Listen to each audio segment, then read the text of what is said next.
Shri N Sreekumar, ഇപ്പോൾ നിലമ്പൂരിലെ ഉപതെരഞ്ഞെടുപ്പിൽ വിജയവും പരാജയവും ഏറെ നിർണായകമാണ്. പരാജയം എന്ന് പറയുന്നത് UDF സംവിധാനത്തിന് ചിന്തിക്കാൻ പോലും കഴിയുന്നതല്ല. ഇപ്പോൾ കോൺഗ്രസ് കുറച്ചൊക്കെ താങ്ങുമെന്ന് വിചാരിക്കാം. ഞാൻ വിജയത്തെക്കുറിച്ച് കൂടി പറയും കേട്ടോ, അങ്ങ് പ്രകോപിതനാവരുത്.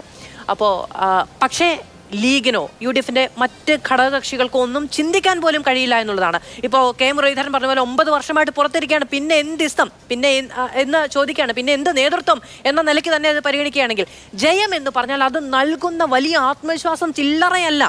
ഇപ്പോൾ തൃക്കാക്കര പോലും തെരഞ്ഞെടുപ്പ് നടക്കുന്ന സമയത്ത്, പുതുപ്പള്ളിയിൽ തെരഞ്ഞെടുപ്പ് സമയത്ത്, പാലക്കാട് തെരഞ്ഞെടുപ്പ് നടക്കുന്ന സമയത്ത്, ചേലക്കര തെരഞ്ഞെടുപ്പ് സമയത്ത് ഒക്കെ ഈ 99 വെച്ച് ഡിഫെൻഡ് ചെയ്യുന്നുണ്ട്.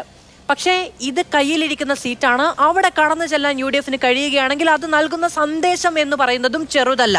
അവിടെയാണ് ഈ, അതായത് തെരഞ്ഞെടുപ്പ് സമയത്തേ ഇങ്ങനെയാണ് എന്ന രീതിയിൽ എത്ര ചർച്ചകൾ ഉണ്ടായിട്ടുണ്ട്. തെരഞ്ഞെടുപ്പ് കഴിഞ്ഞിട്ട് ഇത്ര ആത്മവിശ്വാസം എന്ന് എല്ലാവരും പറയുന്നിടത്തുണ്ടാകുന്ന ഈ പ്രശ്നങ്ങളെപ്പറ്റി, ഈ വിവാദങ്ങളെപ്പറ്റി, വിവാദ സംഭാവനകളെപ്പറ്റി എന്തുകൊണ്ടാണ് ഒരു ബോധ്യമില്ലാതെ പോകുന്നത്? നോക്കൂ, മാധു ഇപ്പോൾ പറഞ്ഞതിൽ ഉള്ള ഒരു, ഞാൻ വായിച്ചെടുക്കുന്നത് നിലമ്പൂർ ഉപതെരഞ്ഞെടുപ്പിൽ കോൺഗ്രസിനൊരു വിജയം ഉണ്ടാകുമെന്ന രീതിയിലാണ്.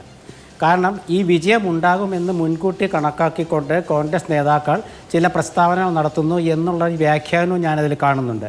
എന്തായാലും അവിടെ കോൺഗ്രസിൻ്റെ നിലമ്പൂരിലുള്ളൊരു ഗുണം, അവിടുത്തെ ഒരു രാഷ്ട്രീയ തെരഞ്ഞെടുപ്പ് പ്രചരണ രീതി വ്യത്യാസം ഉണ്ടായിരുന്നു. കാരണം തൃക്കാക്കരയിലും പുതുപ്പള്ളിയിലും പാലക്കാടും കോൺഗ്രസ് എടുത്ത ഒരു സമീപനമല്ല നിലമ്പൂരിലെടുത്തത്. അവിടെ മുസ്ലിം ലീഗുമായിട്ടുള്ള ഏകോപനം വളരെ കെട്ടുറപ്പുള്ളതായിരുന്നു. അതാണ് അവിടുത്തെ ഒരു പ്രത്യേകത. ആ കെട്ടുറപ്പ് UDFന് ഫലപ്രദമായി ഉപയോഗിക്കാൻ കഴിഞ്ഞു എന്നുള്ളതാണ്. അതുകൊണ്ടാണ് ഈ മുസ്ലിം ലീഗിനെയും അതുപോലെ ജമാഅത്തിനെയൊക്കെ കൂട്ടുപിടിച്ചുകൊണ്ട് CPM അവിടെ ചില പ്രശ്നങ്ങൾ ഉണ്ടാക്കിയത്. എനിക്ക് പറയാൻ സമയമില്ലാത്തതുകൊണ്ടും അതിൻ്റെ ഉത്തരത്തിൽ ഞാൻ പിന്മാറാൻ പറ്റാത്തതുകൊണ്ടുമാണ്. ഇവിടെ ശ്രീ വസീഫ് പറഞ്ഞ കാര്യങ്ങളൊക്കെ തെറ്റിദ്ധാരണജനകമാണ്.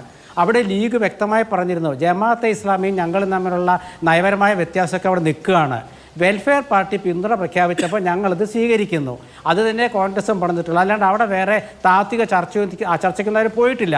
അപ്പോൾ ആകപ്പാടെ താത്വിക ചർച്ചയ്ക്ക് പോയത് CPM ആണ്. അതിലൊരു വെട്ടിൽ വീണു PDP കാര്യത്തിൽ. പഴയകാല കഥകളെല്ലാം ചെറുകഞ്ഞു കൊണ്ടുവന്നില്ലേ.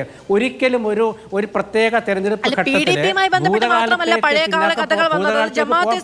ബന്ധപ്പെട്ടുണ്ടായിരുന്നു. രമേശ് ചെന്നിത്തല ആഭ്യന്തരമന്ത്രിയായിരുന്നപ്പോൾ ഹൈക്കോടതിയിൽ കൊടുത്ത അഫിഡവിറ്റ് അടക്കം ഈ പറയുന്ന ഭൂതകാലത്തിലെ ഇതൊക്കെ എടുത്ത് പുറത്തിട്ടത് ശ്രീ എൻ ശ്രീകുമാർ കാണാതെ പോയതല്ല. അപ്പോൾ കോൺഗ്രസ് തന്നെ ഇപ്പോൾ PDPയെ കുറിച്ച് നിങ്ങൾ എന്തൊക്കെ പറയുന്നുണ്ടോ അതേപോലെ തന്നെ ജമാഅത്തെ ഇസ്ലാമിയുമായി ബന്ധപ്പെട്ട് കോൺഗ്രസിന്റെ മുൻ നിലപാടുകൾ ചോദ്യം ചെയ്യപ്പെടുന്നുണ്ടായിരുന്നു. അവനവന് ഹിതകരമല്ല എന്ന രീതിയിൽ കണ്ണടച്ചു പോകാൻ കഴിയില്ലല്ലോ. നോക്കൂ മാധു, ഈ രാഷ്ട്രീയ കക്ഷികൾ നമ്മൾ ഏത് അവസരത്തിനനുസരിച്ചിട്ടാണ് അതിൻ്റെ സഖ്യങ്ങൾ ഉണ്ടാവുക. അപ്പോൾ നിങ്ങൾക്കറിയാമല്ലോ, ഇപ്പോൾ തമിഴ്നാട്ടിലത്തെ കോൺഗ്രസ് CPM സഖ്യം, രാജസ്ഥാനിലെ കോൺഗ്രസ് CPM സഖ്യം, അതുപോലെ കേരളത്തിൽ പറ്റുമോ? ഇല്ലല്ലോ. എന്ത് വെച്ചുകൊണ്ട് അവിടെ എന്താ മാർക്സിസ്റ്റ് പാർട്ടി അങ്ങനെ ചോദിച്ചാൽ അതിൻ്റെ ഉത്തരവൊക്കെ രാഷ്ട്രീയമാണ്.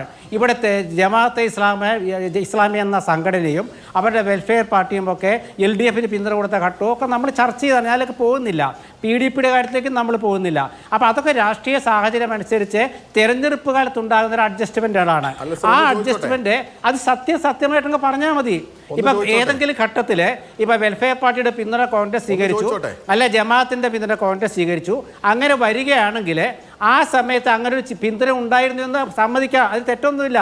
അത് സമ്മതിക്കാതിരിക്കുമ്പോഴാണ് പ്രശ്നം. ഇപ്പൊ RSSുമായിട്ട് ഞങ്ങൾക്ക്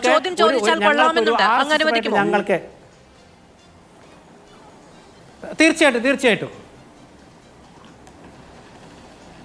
സർ ഒറ്റ കാര്യം, ജമാഅത്തെ ഇസ്ലാമിയുടെ പിന്തുണ വാങ്ങിയില്ല എന്നുള്ളതിന്റെ അപ്പുറത്തേക്ക് ജമാഅത്തെ ഇസ്ലാമി മതരാഷ്ട്രവാദത്തിൽ നിന്ന് പുറകോട്ട് പോയി എന്ന് കേരളത്തിന്റെ പ്രതിപക്ഷ നേതാവ് സാക്ഷാൽ VD സതീശൻ പരസ്യമായി പറഞ്ഞു.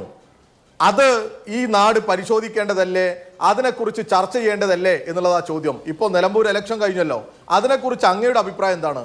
ജമാഅത്തെ ഇസ്ലാമി മതരാഷ്ട്രവാദത്തിൽ നിന്ന് പുറകോട്ട് പോയിട്ടുണ്ടോ? ഇല്ലേ? ശരി, ശ്രീ എൻ ശ്രീകുമാർ പൂർത്തിയാക്കോ.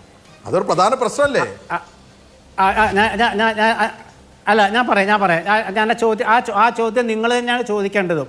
കാരണം എന്താണെന്ന് വെച്ചാൽ ജമാഅത്തെ ഇസ്ലാമി എന്ന ഒരു പ്രസ്ഥാനം, ആ പ്രസ്ഥാനം വെൽഫെയർ പാർട്ടി ഉണ്ടാക്കിയത് പിന്നീടാണല്ലോ. ജമാഅത്തെ ഇസ്ലാമി എന്ന പ്രസ്ഥാനം അവരുടെ മതരാഷ്ട്രവാദത്തിൽ നിന്നും അവർ പിന്മാറുന്നു എന്ന് ഒരു ഘട്ടത്തിൽ അതിൻ്റെ നേതാക്കൾ പ്രസംഗിച്ചിരുന്നു. ആ പ്രസംഗങ്ങളൊക്കെ വെച്ചുകൊണ്ടാണ് മതരാഷ്ട്രവാദം എന്ന രീതിയിലേക്ക് ജമാഅത്തെ ഇസ്ലാമി ഇപ്പോൾ പറയുന്നില്ലെന്ന് പറഞ്ഞത്.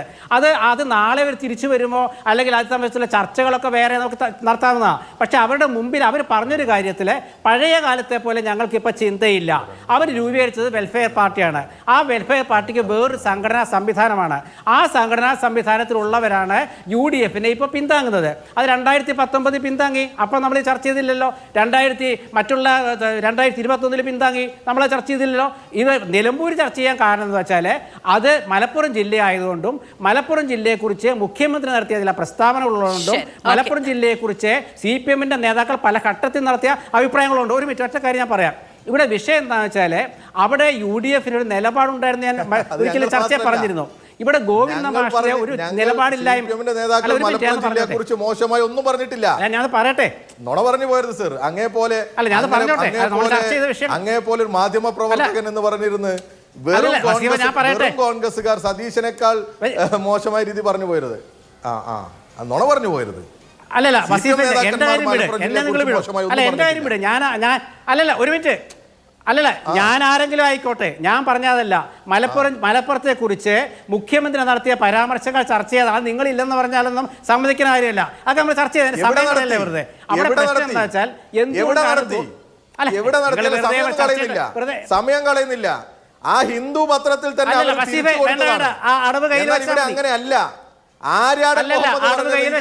പാകിസ്ഥാനാകുമെന്ന് പറഞ്ഞത് കോൺഗ്രസിന്റെ നേതാക്കൾ ആര്യാടൻ മുഹമ്മദാണ്. നിങ്ങൾ അങ്ങനെ പറഞ്ഞു പോലെ, അങ്ങനെ നുണ പറഞ്ഞു പോലെ. കുട്ടി പാകിസ്ഥാൻ മലപ്പുറം ജില്ലയുടെ രൂപീകരണത്തെ ആക്ഷേപിക്കുകയും അതിനെതിരെ സമരം ചെയ്യുകയും ചെയ്തത് കോൺഗ്രസാ. അല്ല, നമ്മളൊരു ഡിബേറ്റ് ആണല്ലോ.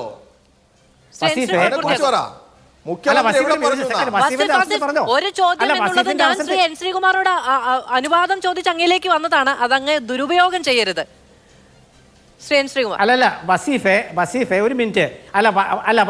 ഒരു മിനിറ്റ്. ഈ ചരിത്ര സത്യങ്ങൾ പുറത്തു വരുമ്പോഴേ ഇപ്പൊ ഗോവിന്ദ മാഷ് പറഞ്ഞൊരു ചരിത്ര സത്യം നിങ്ങളെ അസ്വസ്ഥമാക്കുന്നുള്ള ശരിയാണ്. കാരണം വെച്ചാൽ ആ ചരിത്ര സത്യം അവിടെ നിലനിൽക്കുകയാണ്. എന്ത് RSS-ഉമായിട്ട് ബന്ധമുണ്ടായിരുന്നു. അതിന് മുഖ്യമന്ത്രി പറഞ്ഞ മറുപടി അതുകൊണ്ട് അടുത്ത മാസം ഞാൻ അവസാനിപ്പിക്കാം. 1980 അല്ലല്ല, ഒരു മിനിറ്റ്, നിങ്ങൾ ഇടപെടില്ല പ്ലീസ്. നിങ്ങളുടെ അവസരത്തിൽ പറഞ്ഞോളൂ.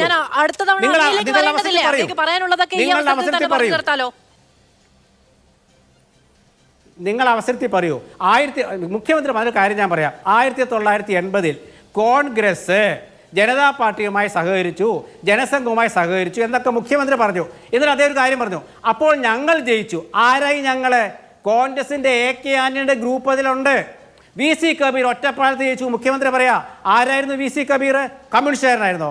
കോൺഗ്രസ് അല്ലേ? അപ്പോൾ അതുകൊണ്ട് ഞങ്ങൾ എന്ന് പറയുമ്പോൾ അക്കാലത്തെ കോൺഗ്രസ് 2 കോൺഗ്രസ് ഉണ്ടായിരുന്നു. ഒന്ന് കോൺഗ്രസ് U, ഒന്ന് കോൺഗ്രസ് I. ഈ 2 പ്രസ്ഥാനങ്ങൾ തമ്മിലുള്ള അത് ഒളിച്ചു വെച്ചിട്ടാണ് പറഞ്ഞത്. അപ്പോൾ അതാ പറഞ്ഞേ, ഭൂതകാലത്തിലേക്ക് പോയാൽ CPM വല്ലാത്ത അസ്വസ്ഥയിലേക്ക് വരും. ഒരൊറ്റ മിനിറ്റ്